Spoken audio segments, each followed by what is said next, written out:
Di awal film memperlihatkan seorang yang sedang diinterogasi oleh pihak kepolisian dan ia bernama Benjamin. Si Benjamin ini seorang hacker dan ia tertangkap oleh polisi. Sang polisi menanyakan kepada si Benjamin tentang organisasi Clay dan juga organisasi hacker yang sedang diburu oleh pihak kepolisian, yaitu Friend. Si Benjamin menunjukkan trik sulap dan ia mengatakan bahwa meretas itu seperti sulap. Lalu ia menceritakan kisah hidupnya. Sejak kecil si Benjamin bercita-cita ingin menjadi superhero. Dan nyatanya sekarang setelah dewasa ia memakai kostum ayam untuk mengantar pizza dan itulah kostum superhero-nya. Ayah si Benjamin ini kabur dari Perancis sejak ia lahir dan hal yang sama dialami oleh neneknya di mana ayahnya meninggal di Perang Dunia Kedua. Satu-satunya kenangan tentang ayahnya itu ialah 3 selongsong peluru. Sementara ibu si Benjamin bunuh diri saat usianya berumur 8 tahun. Si Benjamin ini dirawat oleh neneknya dan sekarang ia merawat neneknya. Sejak umur 14 tahun, si Benjamin mempelajari komputer. Sekarang ia menguasai bahasa pemrograman. Dan ia meretas sistem pertamanya. Si Benjamin merasa dirinya di dunia nyata ia bukan siapa-siapa. Dan dianggap aneh oleh orang lain. Di dunia maya ia merasa dianggap. Untuk orang-orang sepertinya, mereka berkumpul di suatu tempat yang disebut Darknet, yaitu internet di dalam internet. Si Benjamin ini mengidolakan seorang hacker yang bernama MRX dikarenakan ia bisa meretas semua sistem dan tak ada yang tahu keberadaannya. Si MRX ini dianggap superhero dari semua hacker dan ia ingin menjadi sepertinya. Saat Benjamin mengantarkan pizza ke sebuah kampus, ia bertemu dengan seorang wanita teman semasa sekolahnya dulu, yang ia cintai dan ia bernama Mary. Namun si Mary ini tidak mengenali si Benjamin. Si Mary meminta bantuan kepada si Benjamin jika ia berhasil mendapatkan soal ujian untuknya, ia akan memberi imbalan $100. Sejak itu ia merasa terbayang-bayang oleh si Mary dan menghayal bisa menikah dengannya. Lalu ia bertekad untuk menjadi superhero si Mary dan meretas server utama kampus untuk mencuri soal ujian. Dan itu terlalu mudah untuknya. Namun ia ketangkap basah oleh security kampus. Was machen Sie da? Karena tidak ada catatan kriminal, ia dihukum 50 jam melakukan pelayanan masyarakat. Si Benjamin mulai melakukan aksi bersih-bersihnya di jalanan kota. Dikarenakan ia pecandu obat-obatan, si Benjamin menepi sejenak untuk meminum obatnya itu. Namun, tiba-tiba ia dihampiri oleh seseorang yang sama dengannya sedang menjalani hukuman dan orang itu bernama Max.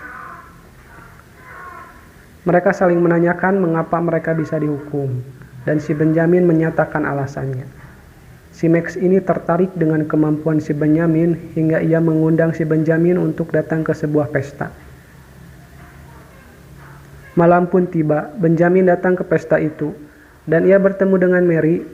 Nah, si Max ini orangnya kebalikan dari si Benjamin. Dia percaya diri dan juga karismatik. Si Benjamin diperkenalkan dengan teman si Max yaitu Stefan dan ia jagonya software. Selain itu ia menyukai sensasi. Dan juga Paul, ia penggila hardware. Karakternya hampir mirip dengan si Benjamin. Souverän, charismatisch. Si Benjamin ini ditantang oleh mereka untuk meretas sistem di tempat itu. Dan boom, seketika lampu di komplek itu mati. Tiba-tiba polisi datang untuk membubarkan pesta, mereka pun lari dengan membawa si Mary. Saat yang lain sudah berpencar, si Mary mulai mengingat kembali Benjamin bahwa ia adalah teman sekolahnya dulu. Si Benjamin pulang ke rumah neneknya, namun si nenek tidak ada di rumah. Ia mencari sang nenek yang ternyata si nenek sudah linglung. Dan ia sedang berjalan di pinggir jalan. Si Benjamin mendatangi seorang dokter dan si dokter ini menyarankan si nenek untuk dirawat di tempat itu.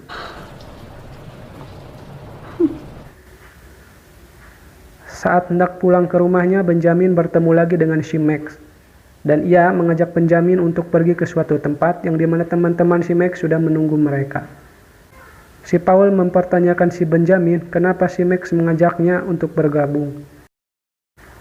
Ternyata si Max dan teman-temannya sedang merencanakan peretasan presentasi suatu partai baru dan si Benjamin yang akan menjadi eksekutornya. Si Paul tidak mempercayai si Benjamin, namun si Max mempercayai kemampuannya. Dengan perasaan gugup, si Benjamin mencoba mencari akses untuk meretas sistemnya dan ia pun berhasil. Dan itulah aksi pertama mereka secara bersama-sama.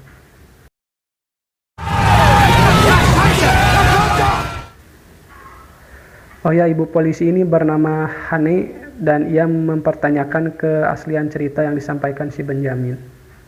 Si Benjamin membeberkan identitas pribadi sang polisi. Lanjut lagi ke cerita, kini rumah sang nenek menjadi markas baru untuk Benjamin dan geng barunya. Mereka bergembira karena aksi peretasan yang mereka upload telah ditonton banyak orang. Mereka bertekad untuk menjadi hacker terbaik dan diakui. Akhirnya mereka menamai diri mereka dengan Clay. Benjamin dan gengnya melanjutkan aksinya kembali dengan meretas dunia keuangan. Dan kini Clay telah menjadi pembicaraan banyak orang. Namun yang mereka dambakan belum terwujud, yaitu mendapatkan respon dan pengakuan dari hacker idola mereka yaitu MRX. Di sisi lain ada hacker yang menjadi buronan polisi yang bernama Friend. Friend ini bagian dari cyber mafia Rusia. Dan mereka beranggotakan 4 orang. Namun baru diketahui 3 anggota dan yang satunya belum diketahui. Max menghilangkan kekecewaan karena MRX ia mencuri mobil Porsche dan berpesta minum-minuman.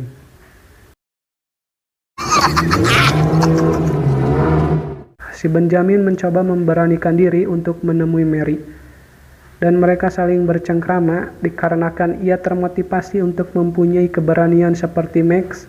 Si Benjamin dengan tiba-tiba mencium si Mary, dan itu membuat Mary tidak nyaman. Pada keesokan harinya, secara mengejutkan MRX mengirimkan pesan kepada Clay dan isi pesan itu ia ingin memperjelas bahwa di matanya Clay tidak lebih dari sekelompok bayi cengeng.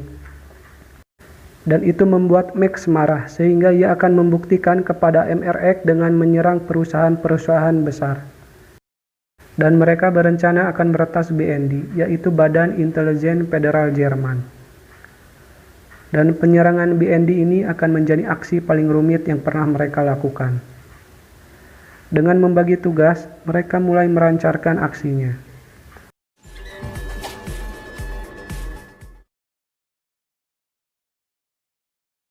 Setelah mereka berhasil, mereka pun berpesta kembali untuk merayakan keberhasilannya. Di dalam pesta, hal yang tak terduga terjadi, di mana Benjamin melihat Max sedang bercumbu dengan si Mary, dan itu membuat Benjamin cemburu dan marah kepada si Max. Benjamin pulang ke rumahnya, dan ia disusul oleh teman-temannya itu. Dikarenakan Benjamin sedang marah, ia berdebat dengan Max. Dan Max mengatakan bahwa si Benjamin bukan siapa-siapa tanpa si Max dan teman-temannya. Tanpa sepengetahuan temannya, Benjamin telah mencuri data terekskripsi dari server BND. Dan ia mengirim file itu ke si MRX. Keesokan harinya, polisi menemukan jasad seorang hacker. Teman-teman si Benjamin datang kembali ke rumahnya. Dan sempat terjadi baku hantam antara Benjamin dan juga si Max. Paul melihat berita seorang hacker yang tewas. Diduga kematiannya dikaitkan dengan serangan pada dinas rahasia Jerman tadi malam. Dan itu menjadi serangan terbesar yang pernah dihadapi BND sepanjang sejarah. Dan hacker yang tewas ini anggota kelompok hacker Friend. Dan kini Clay menjadi buronan para polisi dan mafia.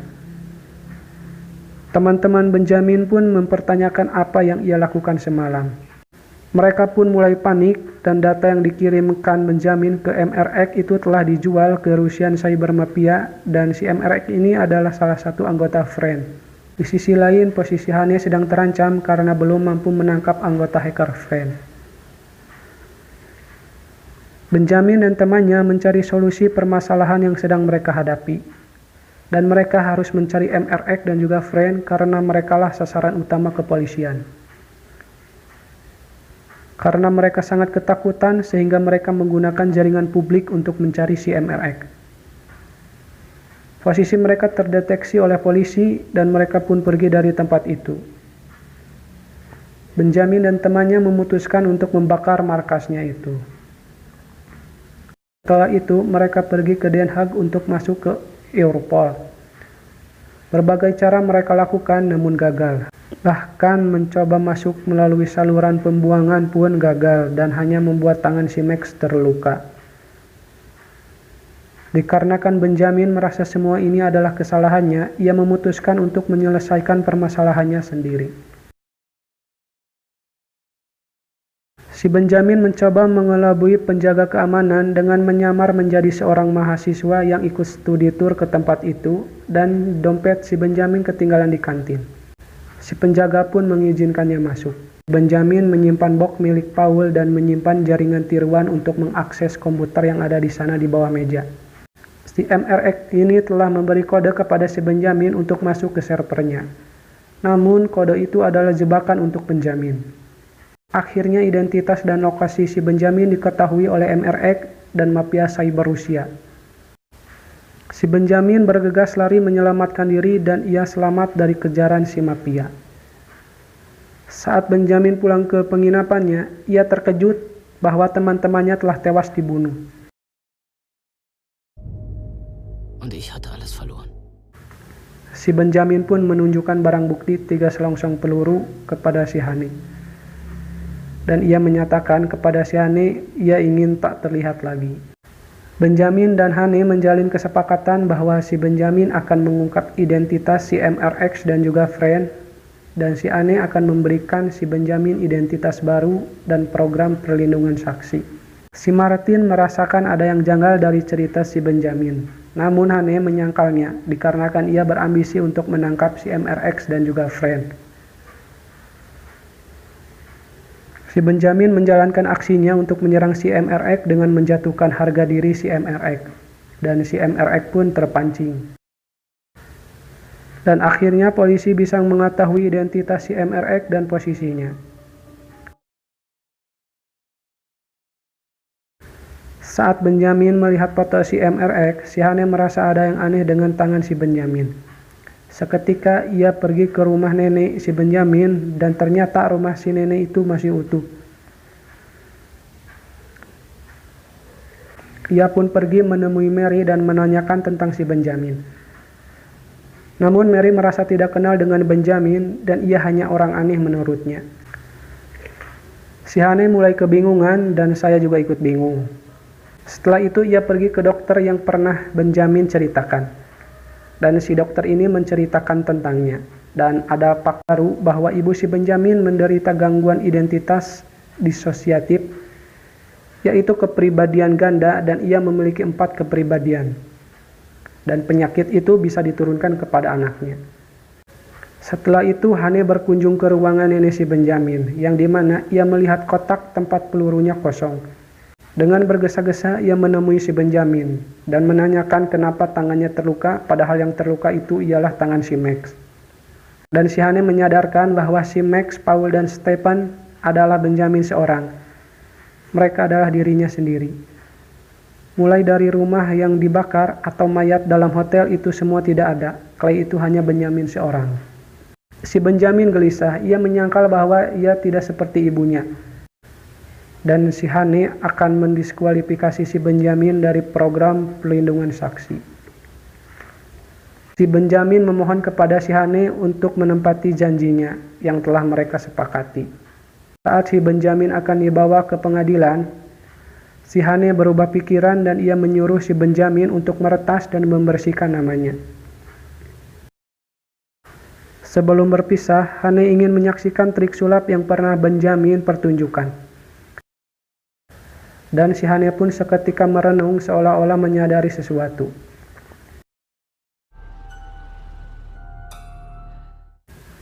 Di ending film, Benjamin dengan identitas barunya, ia dihampiri teman-temannya. Dan ternyata saat Benjamin pulang ke penginapannya waktu itu, Ia menceritakan kepada temannya itu bahwa identitasnya sudah ketahuan oleh polisi dan mafia cyber. Dan mereka meretas data si Hane dan menyarankan si Benjamin untuk meyakinkan si Hane bahwa si Benjamin memiliki kepribadian ganda. Dan ia pun membuat Luka seperti Max untuk meyakinkan ceritanya. Dan film pun tamat. Ending yang sangat meliurkan. Dan sampai bertemu kembali di video selanjutnya. Wassalam.